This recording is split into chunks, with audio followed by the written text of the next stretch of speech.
My guest tonight is a very talented actress who has starred in Glee, The Marvelous Mrs. Maisel, and the film Best in Show, in addition to a million other great projects. She's also the host of Hollywood Game Night and Weakest Link, which premieres Tuesday on NBC. I love her. Please welcome Jane Lynch. Jane, thank you for being here. I'm thrilled to be here. Merry Christmas. And you know what? Merry Christmas. As you know, we are, we're celebrating Christmas now because, frankly, we're just not sure mankind is going to make it to December 25th. Yeah, let's do it now. We don't want to miss our last Christmas. And then we will know that this is our last Christmas, too, which will make it that much more special. So nice of you to dress up in the spirit. Doesn't it? Aren't you feeling Christmassy right now? I am. I love Christmas, and I don't think it's ever too early to start the music. It is a little too early with the decorations, I think. I'd get sick of them by Christmas Eve. But I just love it. I love it, love it, love it. Yeah. Well, we did this again. We're doing it now because we think things are just going to come to an end in about 4 weeks. God. Oh, Lord. Good thing we can laugh about it, Conan. Can we, though? I don't know. Maybe we can't. We'll find out. I can laugh at anything now. I'm that medicated. I have a little bit of a bone to pick with you, Jane Lynch. Oh, okay, sure. And you're universally beloved. People love you. And I'm such a huge fan of your work. Thank you. But I do have a complaint, which is you've been on my show many, many, many times. And every time you're on my show, you come out, you sit down, and then you immediately start talking to Andy. And you do that because you and Andy have a prior relationship. Yeah. You worked on a stage show years ago before I knew Andy. You always sit down, you start talking to Andy, and then you keep talking to Andy. This is the typical interview that I do with you where, not even making eye contact with me, not even looking at me, only looking at Andy, and I find it very insulting. Well, I'm sorry about that. I wouldn't have thought that was true until I saw that photographic evidence, but I'm sure we included you in the conversations. I'm sure. I don't know. I think you were just easily left out. Is Andy there tonight? Well, yeah. Andy's sitting in the audience. Hey, Andy, can you hear me?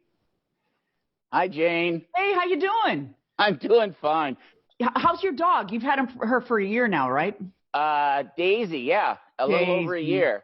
Oh, a little dollop of Daisy. I love that dog. She's so cute. I love that you keep taking pictures of her and posting it on Twitter. It's great. Yeah, well, she's very photogenic. She's a very pretty dog, and she is. Just keeps getting bigger and bigger. It's, Would you say you're a dog person now? I didn't know I was getting a pony when I got a puppy. Yeah. Would you say that you're a dog person now? Oh, absolutely. I always was. I have two. Conan, he's talking about being a dog person. Go ahead. What? No, I do. I've always been a dog person. You have? I'm in everything. I love animals. I do too. I would have cats if my kids weren't allergic. Mm-hmm. Yeah. Do you like cats? I usually have cats, but they both passed away in the last couple of years. But I do have two dogs. We usually have three, believe it or not. We have two Cocker Spaniels now, and one of them's kind of an asshole, and the other one is just really old and blind and deaf. But we love them both equally. Yeah. Andy, ask Conan if he's a animal person, just so we can include him in this. Oh shit, you're right. Hey, Conan, you've got a dog, right? Yes, I have two dogs. Yeah? Tell us about them. Loki and Bosco. They're great dogs. Yeah. Yeah.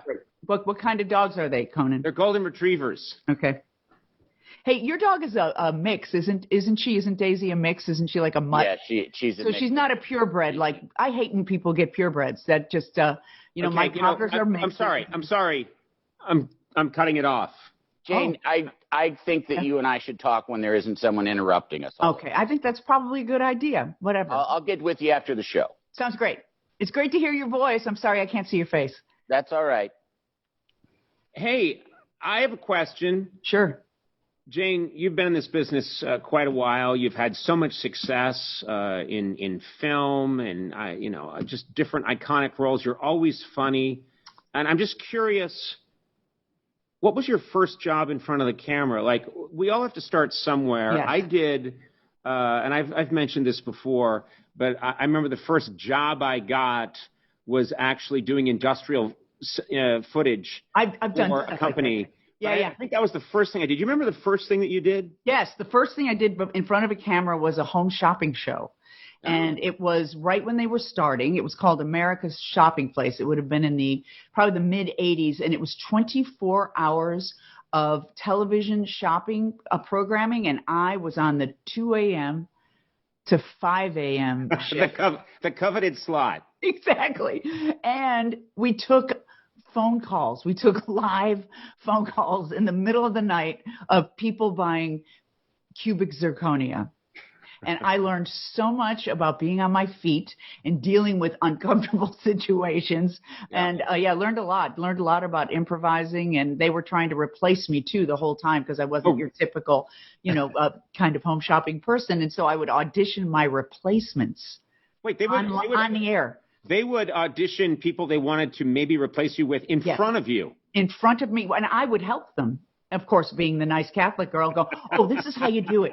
You read from this book, but make sure your eyes are on the camera, and you look down and you grab a line, and then you look at the camera. And I gave her all the tricks of the trade. That does sound very much like you. Let me help you destroy my career. Exactly. That's very nice of you. Well, I think those days are long behind you. I don't think you're going to have. You are so busy. You're doing so much. You're doing Hollywood Game Night, which is a really fun show. There's a great vibe on that program. Everybody seems to be having a good time, and you're a very congenial host. Oh, thank you. It is. It's a good time. It's kind of fun, nothing deep, nothing crazy, just there to have, basically a game night in my house ostensibly, but of course it's not my house. Uh-huh. Oh, they built a house to resemble your house. They did, yes, an exact replica. If I was in that situation, I would have them build a house that's far superior to my house. Well, that is actually the case. Well, here's my question for you. So you've got that show. Now you've got this new show, this new version of Weakest Link, right, that you're doing. And it's interesting to me because I'm remembering the previous Weakest Link. There was a real edge to that show, and there's a real edge to the host. Yeah. I know you as the very nice Jane Lynch. You're doing Hollywood Game Night.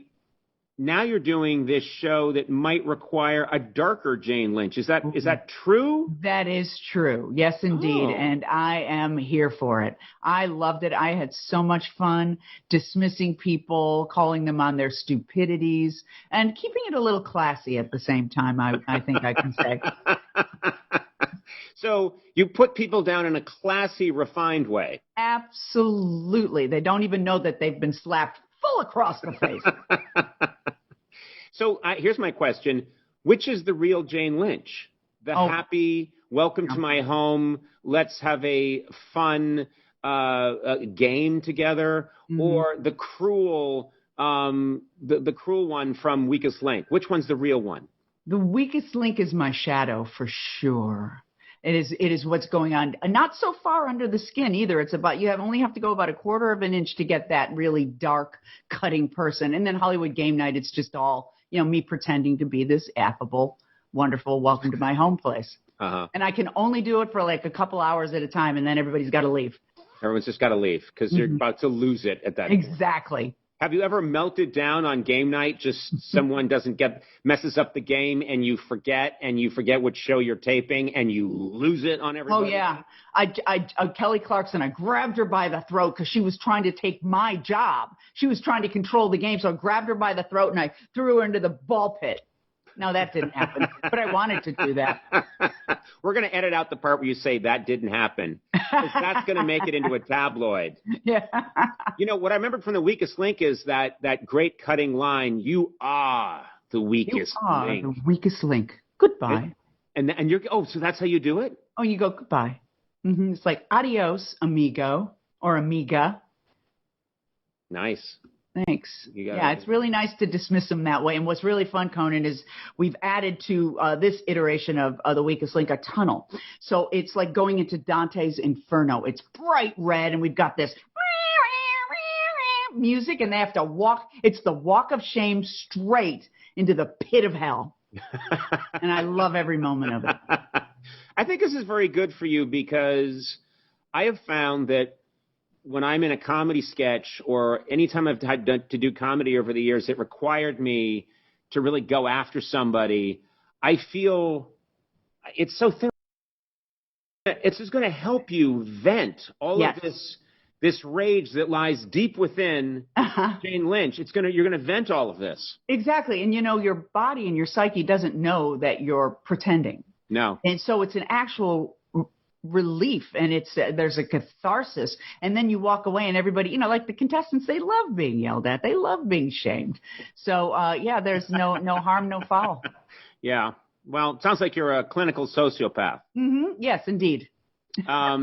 Listen, I love talking to you, and I love that you got in the Christmas spirit for us. And I know you probably have something to say to Andy now. Andy, are you going home for Christmas? We're from the same hometown too, so you don't know much about Chicago, so I'll ask him. Are you going home for Christmas this year, Andy?